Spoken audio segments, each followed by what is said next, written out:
Ọkùnrin rere gbọ́dọ̀ jẹ́ ẹni tí ó fẹ́ràn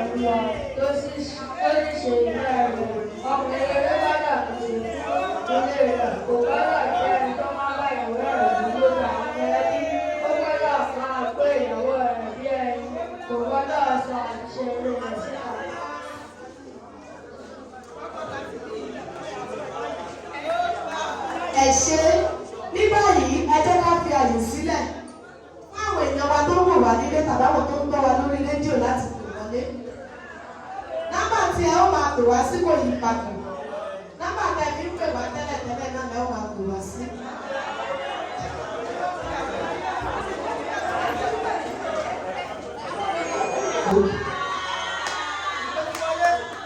Ìyá wa ẹ ṣé ẹ kújọ́ mẹ́ta ẹ kú àtọ̀dúnmọ́dún. Ìyá wa tó ń pè wá ìyàwó náà ní Mọ́dà Celestia Adéníyì. Ẹ ṣé mà ẹ káàbọ̀ sórí ètò mà. Ẹ jọ̀ọ́ mà ṣé ẹ lè bá wa sọ díẹ̀ nínú ojúṣe òbí àti ìyàwó. Atọ́jú ilé, atọ́jú ẹbí ọkọ, atútọ́jú ẹbí tiẹ̀.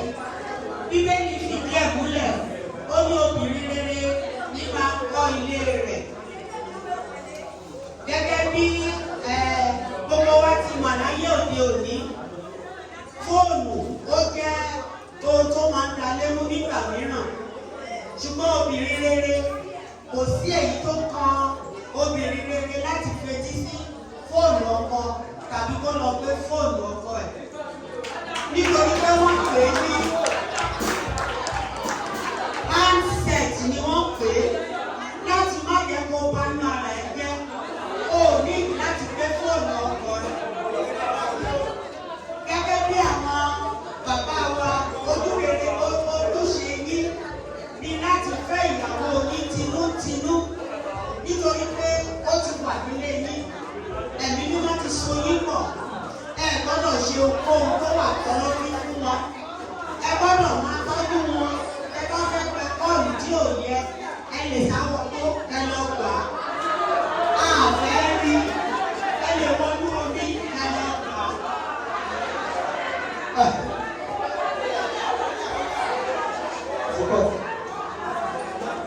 Ẹ ṣé mà ilé yín ò ní dàrú. Ẹ ṣé fún ìmọ̀ràn rápẹ́tẹ̀ fún wa. Àdúpẹ́ bà. Ẹ jẹ́ ká wáyé sílẹ̀ fún ẹlòmíràn láti lè wọlé.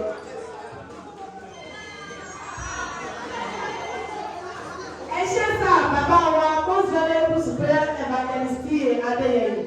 Ẹ káàbọ̀ sórí ètò sà. Ẹ máa rọra sà. Ẹ jọ sà abẹ́kẹ́ sọ díẹ̀ fún wa nínú ojúṣe ọkùnrin àti ọkọ nínú ilé sà. Ó kí ẹ̀yin màmá wa nínú ètò ojúṣe ọkùnrin sí ìyàwó ni pé ìyàwó lè máa tọ́jú ọkọ rẹ̀ ọkọ rẹ̀ tó ìyàwó ẹ̀ lóòrèkóòrè oúnjẹ ọ̀rọ̀ sọ́nù ilé ẹ̀tọ́ rẹ̀ fẹ́ jáde ọwọ́ sọ pé ìyàwó ẹ̀ tó fẹ́ jáde tó bá jẹ́ tó bá sọ pé tó lọ pé ìyàwó ẹ̀ wọ́n ti ní ìgbàgbọ́ pé ìfẹ́ nìyẹn ọgbọ́dọ̀ lọ sọ ọgbọ́n wà ní ìfẹ́ kan náà tí wọ́n bá jí láàárọ̀ wọ́n gba àdúrà tí wọ́n bá fẹ́ sùn lálẹ́ wọ́n gba àdúrà wọ́n bẹ̀rẹ̀ lọ ní ọlọ́run lọ́wọ́ ó lè máa fi ọmọ yìí ọmọ wọn á lè máa pẹ̀ bí yẹ́sì bàbá wa àti ìyá wọn ó wà ní ìṣọ̀kan lọ́dọ̀ àná ẹ̀mí pé òun sínú ara gbọ́dọ̀ ti pé ìyàwó lọ́tọ̀ ọkọ náà lọ́tọ̀ kò dára ó máa fa ìdàyèdè tó lè fẹ́ túká Jésù ló wa ẹ máa tẹ̀síwájú òbí lè sẹ́yìn. Adúpẹ́ àwọn àtúntò látàárọ̀ lórúkọ Jésù Ọlọ́run kò ní fẹ́ yín ṣàṣeyọrí. Níbo yẹ ọdún tó ń bọ̀ àrògbé ta bá pè ní ẹ̀yìn èèyàn wa ẹ ó tún jẹ́ wa. Ẹ jẹ́ ká fọkàn sí ẹja ńlá tí ìwọ wa yóò pè ní ọdún tó ń bọ̀ kó tó dìgbà náà ire o.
You are given just 4 minutes to arrange them.